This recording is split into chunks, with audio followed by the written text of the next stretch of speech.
The small but mighty Yampa River supports many human uses while remaining wild and free. What will happen as this river and the people that depend upon it face drought and have to adapt to new ways of life? Back in early times, people were killed over water.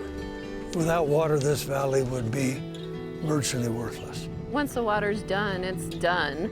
Welcome to the mighty Yampa River, Moffat County, Colorado.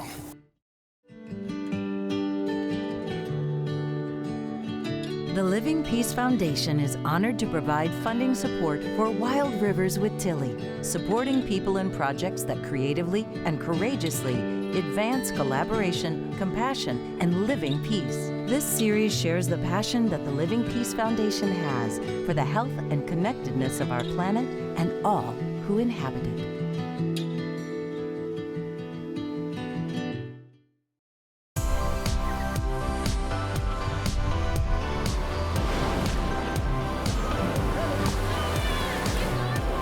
I am veteran river guide and conservationist Tillie Walton.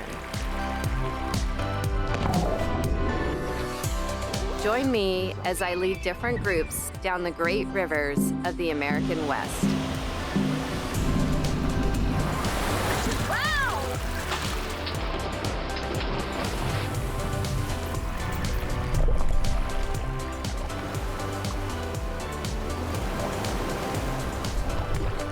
Oh, it's like so narrow.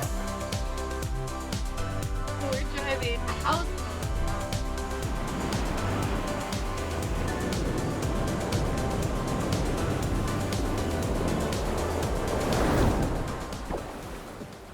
The Yampa River, or the Yampa, as the locals like to say, is truly the jewel of the Colorado. Because she is wild and free, she supports an amazing variety of life, from the birds in the trees to the wildlife to ranchers and coal miners and our power production. We're all completely dependent on this source of life that flows through a little known part of the state of Colorado and Moffat County. One of Colorado's hidden gems, the Yampa River starts high in the west part of the state and flows through Dinosaur National Monument and the small town of Craig, Colorado, and the world-class ski resort, Steamboat Springs. Welcome to the mighty Yampa River, Craig, Colorado, Moffat County, Colorado. It's the second largest exporter of water from the state of Colorado, only second to the Colorado River. So normal flows here on the Yampa are at least 5 or 6 times higher on an average.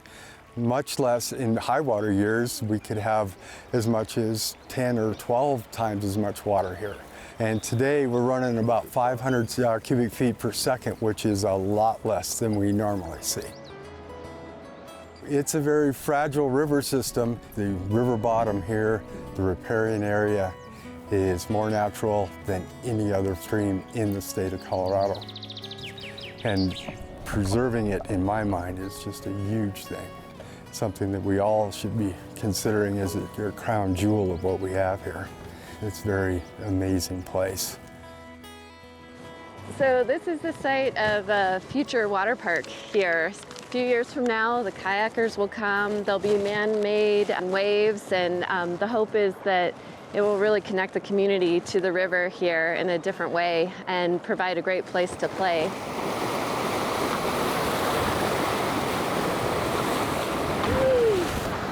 The fear a lot of people have that live along the Yampa River is it will be stolen to other drainages for other parts of the state. We could do a lot of things to destroy this place, and dewatering it, I think, would be the first thing. Even though it doesn't seem like a big deal, these massive cottonwood trees and willows, this is called the Cottonwood Willow Gallery Forest. It's a rare and unique site that doesn't exist most places along the Colorado River watershed, of which the Yampa is a tributary. These places provide a mixed story habitat and are home for endangered species, migrating birds, shade for people along the river. They keep the water temperature cooler. Many different functions of these gallery forests. And the only reason that they're here is because this river floods and deposits all the cottonwood seeds and willow seeds along the side of the banks. Then these new trees generate each year. So it's an ongoing regeneration of the forest. And downriver, they spend millions and millions and millions of dollars to try to recreate this habitat for the endangered species. And the Yampa does it here naturally. What a gorgeous beach. This is spectacular. I mean, how often do we see or not see this kind of driftwood? Because, you know, too many of the rivers are dammed up in this country and don't have the natural fluctuations piling up this driftwood. It's lovely. And the sand, even having a sandy beach. Yeah, exactly. You know, we've got so many of our rivers, the vast majority of them are dammed. And as a result, they're just not a natural flowing ecosystem that's good for human life, good for agriculture, good for the fish, the wildlife. Too many of them are either reservoirs or controlled. It's a waste, it's expensive, and then when we try to restore these rivers, it costs millions of dollars to restore it. A whole lot better, leave the river protected and free flowing. The natural systems are doing their thing. You have the spring runoff, it does get drier in the middle of the summer, but the point is the river does what rivers do or should do, and that is they fluctuate. These logs that have been washed up during flood season, and it's a river that's alive, that's, you know, flowing up, flowing down, and that's what rivers are supposed to do, and the natural systems and the human world benefit by free-flowing rivers.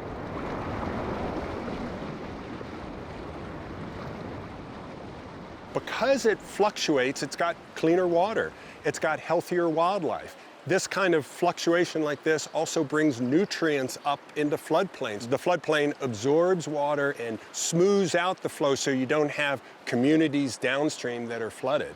You also end up with cleaner water. The vast majority of our drinking water in this country comes from rivers, and it's a whole lot cleaner water when it's a free-flowing river. And if we don't let nature do it, it costs us billions of dollars. We're putting in levees, we're putting in dams to try to protect communities. A whole lot less expensive and more effective to let nature manage the water flow. When we're putting in all these dams, we've got roughly 90,000 dams in this country. So many of them have outlived whatever use they had.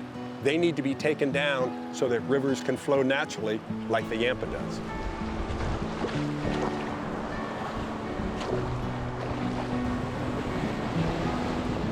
We see about 10 to 15,000 visitors on the river each year.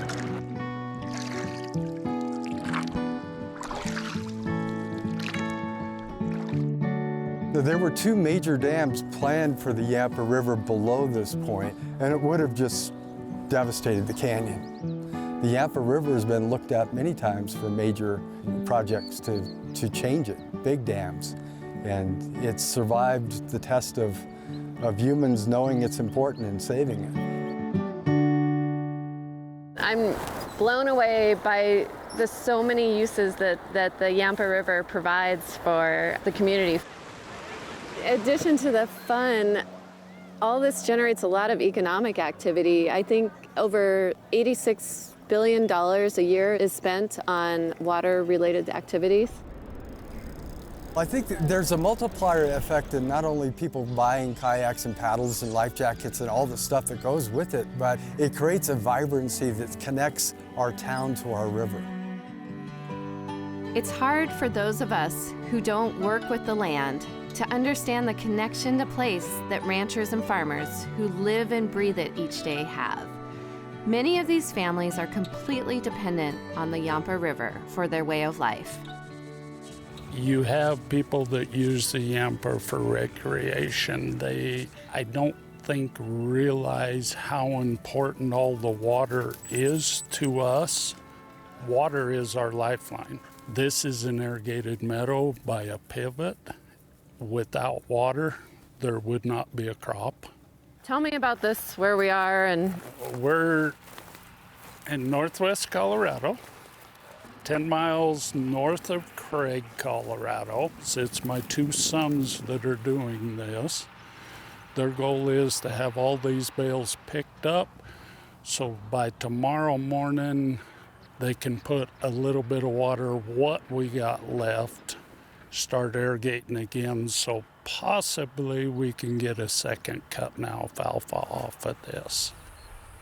My grandparents moved here in, 86? We didn't have water on this field or on this place, we wouldn't have a crop. It's all runoff, and so when the snow's gone, we're out of water here. The Yampa's our lifeline. This part of the country is considered high desert, and without water, without the Yampa, you don't have nothing. I mean, back in early times, people were killed over water. Ditch fights, and people were actually killed over it. Yeah, and what is that Mark Twain quote? Whiskey's for drinking and water's for fighting. Every bit of water we got's all metered.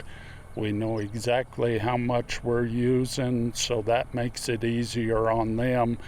If we're not up to our amount of water that we should have, then they slowly start shutting people that don't have as many rights off until we get all of ours. But when the water's out, it's out. We got senior rights on the water.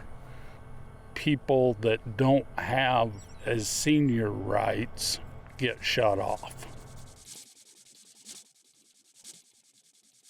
You see this line right here where there's green grass, this brown grass? Yep. That's as far as this pivot comes. Oh, okay.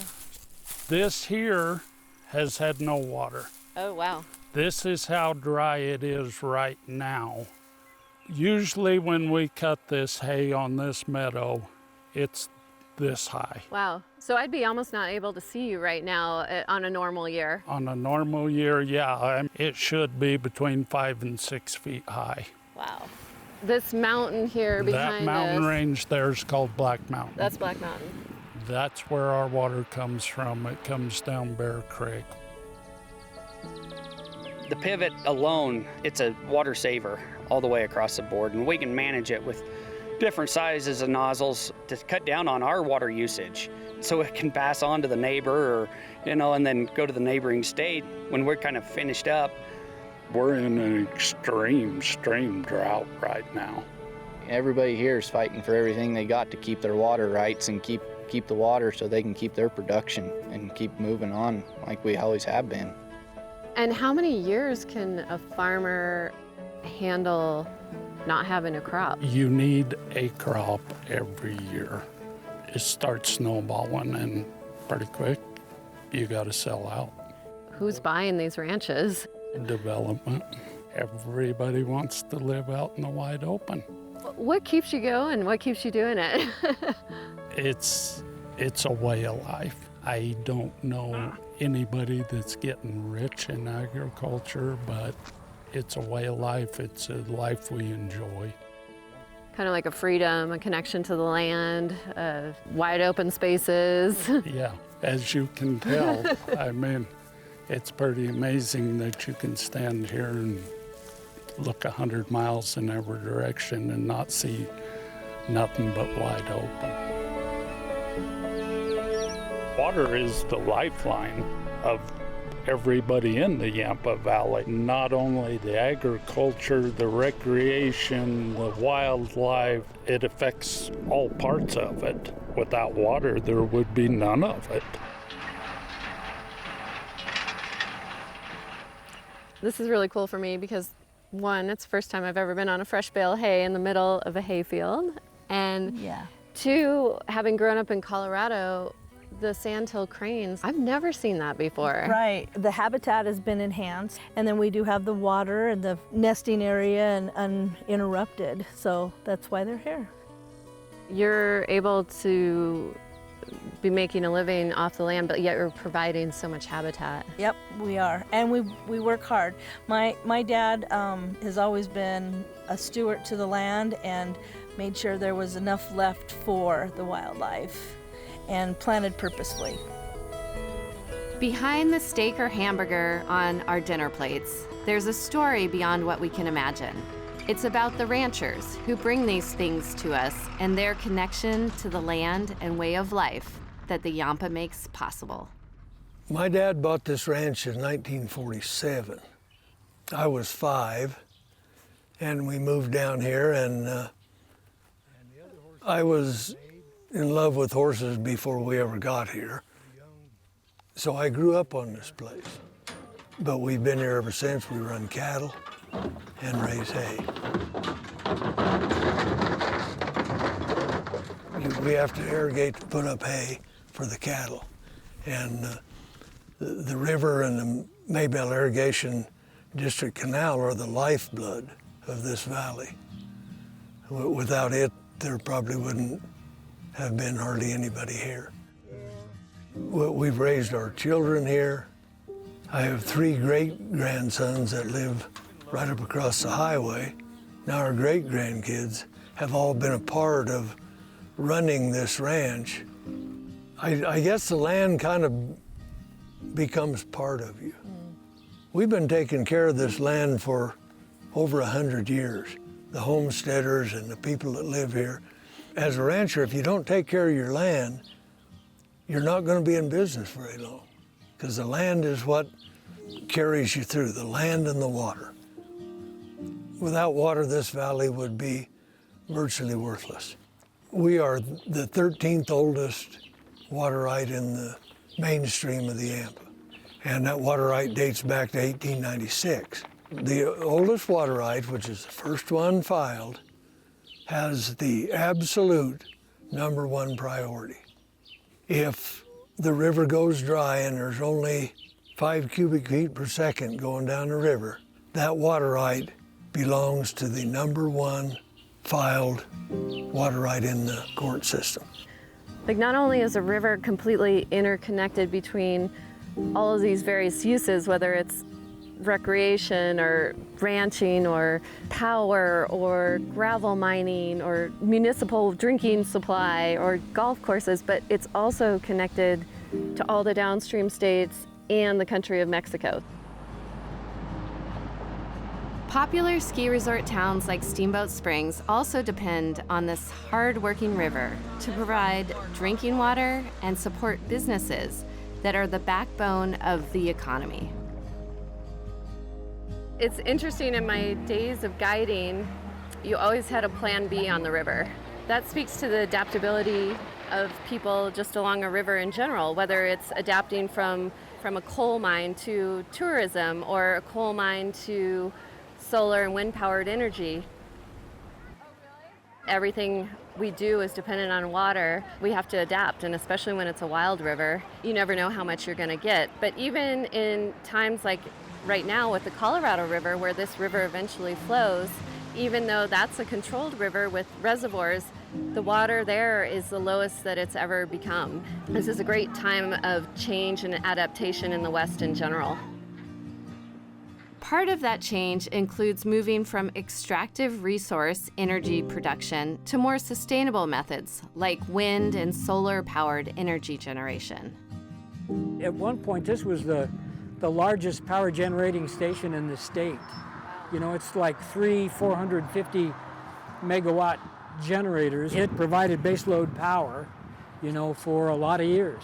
You know, the power plant needs water, and they have a pump station just down over the hill to the northwest of us, and that pumps water up to that dam that you can see right where the concrete spillway is coming out, that little narrow slot right there. And from there they pump it into the turbines. And so they've consumed quite a bit of river water over the years.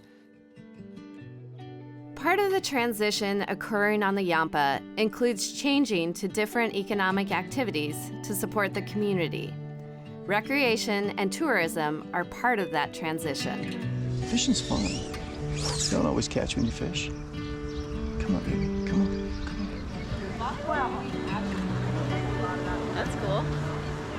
We're trying to find an identity because we've always been that coal mining, blue-collar community, and not that we're never going to be that, not a blue-collar community, but we're just going to have to go and start, I think, being more of that craft industry, that custom.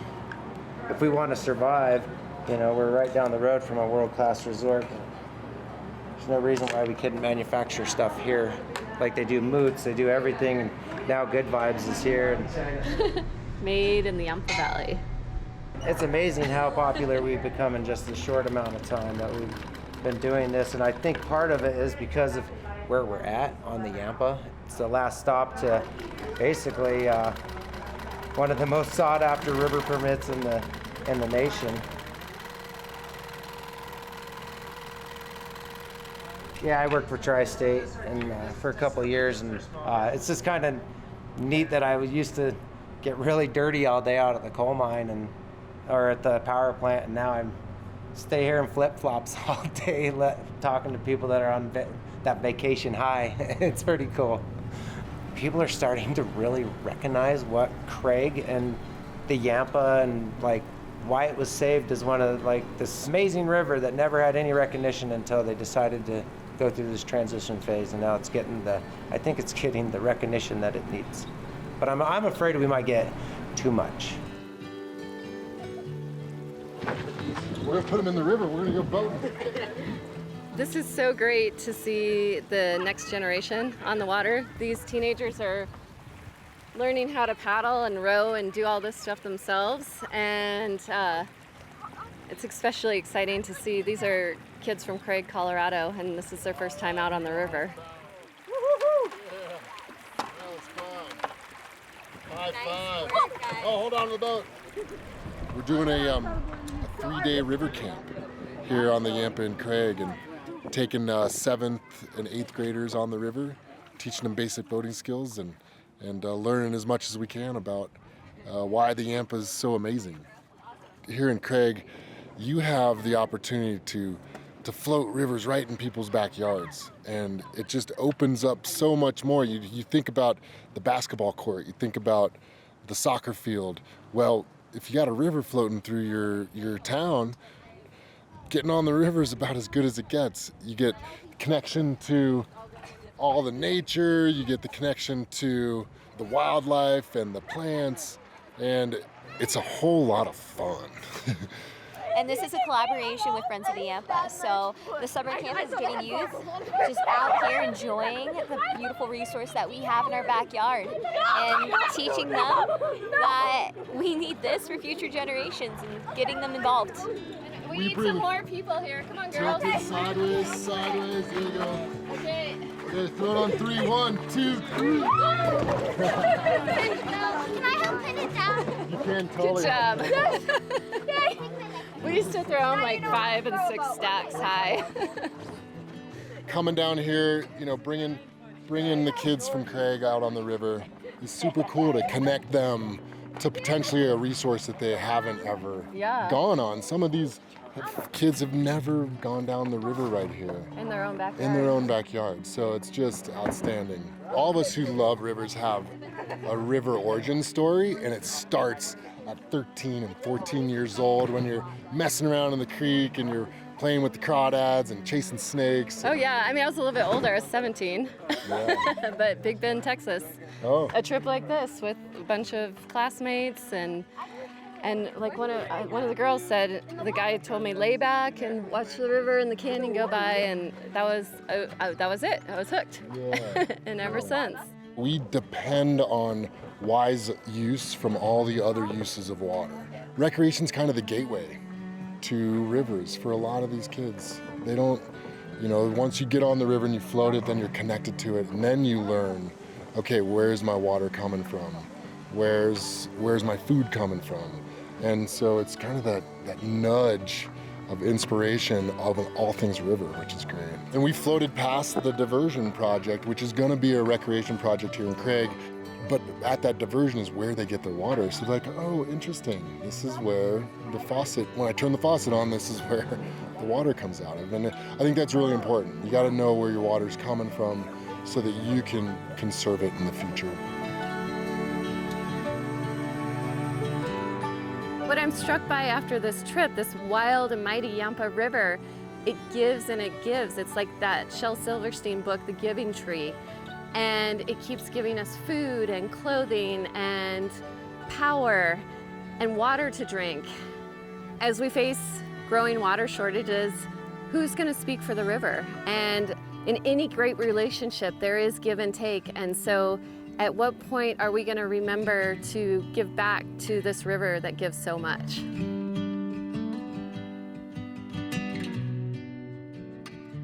At the heart of it, it's everybody who cares deeply, deeply, deeply about this incredible being is the Yampa River.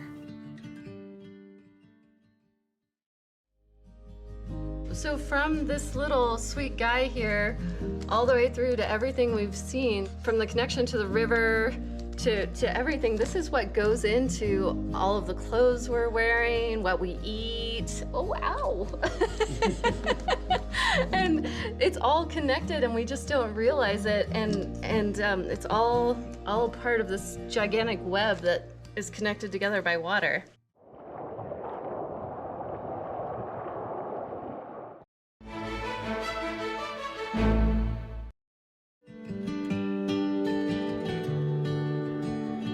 The Living Peace Foundation is honored to provide funding support for Wild Rivers with Tillie, supporting people and projects that creatively and courageously advance collaboration, compassion, and living peace. This series shares the passion that the Living Peace Foundation has for the health and connectedness of our planet and all who inhabit it.